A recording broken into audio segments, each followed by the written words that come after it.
Hi guys, അപ്പോൾ ഇന്ന് എൻ്റെ വീട്ടിലുള്ള ഒരു ചെടികളൊക്കെയാണ് കേട്ടോ നിങ്ങൾക്ക് കാണിച്ചു തരാൻ പോകുന്നത്. ഫസ്റ്റ് ഇതാണ് കേട്ടോ, ഇത് ആന്തച്ചക്കയാണ് കേട്ടോ ഇവിടെ പറയുന്നത്. നിങ്ങളിവിടെ എന്താ പറയുന്നത് കമൻറ്റ് ചെയ്യണം കേട്ടോ. ഒരു അടിപൊളി ബ്ലാക്ക് കുരുവാണ് കേട്ടോ. ഇത് പാവയ്ക്കയാണ്, അറിയാലോ.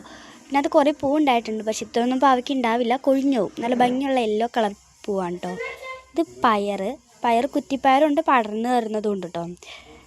ഇത് അധികം നാളായിട്ടില്ല നട്ടിട്ട്, ഇനി പടർന്ന് കയറാൻ വേണ്ടിയിട്ട് വള്ളികളൊക്കെ വെച്ചിട്ടുണ്ട് കേട്ടോ.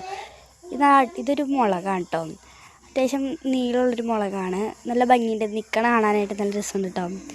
ഇത് അത്യാവശ്യമുള്ളത് മുളകുകളാണ് കേട്ടോ, പലതരം മുളകുകളുണ്ട്. ഇപ്പോൾ ഇത് രണ്ടും മാത്രമേ ഇവിടെ ഉള്ളൂ, ബാക്കി ചെടികളൊക്കെ ഉണ്ട്, ഒന്നും ഉണ്ടായിട്ടില്ല. അത് കണ്ടോ, ഇത് ആദ്യം കാണിച്ച പോലത്തെ മുളകാണ്. ഇതിനകത്ത് പൂ ഇട്ടിട്ടുണ്ട് കേട്ടോ, ചിലതൊക്കെ പുഴു കടിക്കുന്നുണ്ട് ഇലകളൊക്കെ. വൈറ്റ് കളർ പൂവാണ്, നല്ല ഭംഗിയുണ്ട് കാണാൻ. ഇത് കണ്ടുവരുന്നത് ഇതിനകത്ത് അത്യാവശ്യം നല്ല രീതിക്ക് തന്നെ മുളകുകളുണ്ട് കേട്ടോ. ഞാൻ ഉപ്പിലേക്ക് ഇട്ട് വെച്ചിട്ടുണ്ട്, നല്ല രസമുണ്ട്. ഇത് നല്ല എരിവുള്ള മുളകാണ് കേട്ടോ. ഇതാണ് ഞാൻ പറഞ്ഞത് ഉണ്ടാവാത്തത്. ഇത് ഉണ്ടമുളക് എന്നാണ് കേട്ടോ പറയുന്നത്. ഇത് ഉണ്ടാവാത്ത കാരണം കാണിച്ചു തരാൻ പറ്റുന്നില്ല. ഇത് അച്ചാച്ചൻ്റെ വാഴയുടെ കൃഷിയാണ് കേട്ടോ, നല്ല ഭംഗിയാണ്. ഇവിടെ നിന്ന് കുറേ ഫോട്ടോസൊക്കെ എടുക്കാറുണ്ട് കേട്ടോ. അത്യാവശ്യം അപ്പുറത്തും ഉണ്ട് കേട്ടോ, അപ്പുറത്ത് പകുതിയും ഈ വാഴകൾ തന്നെയാണ്. അതിൻ്റെ നടുക്കേ കൂടി കൊള്ളികളൊക്കെ നട്ടിട്ടുണ്ട് കേട്ടോ, നല്ല ഭംഗിയാണ് കേട്ടോ.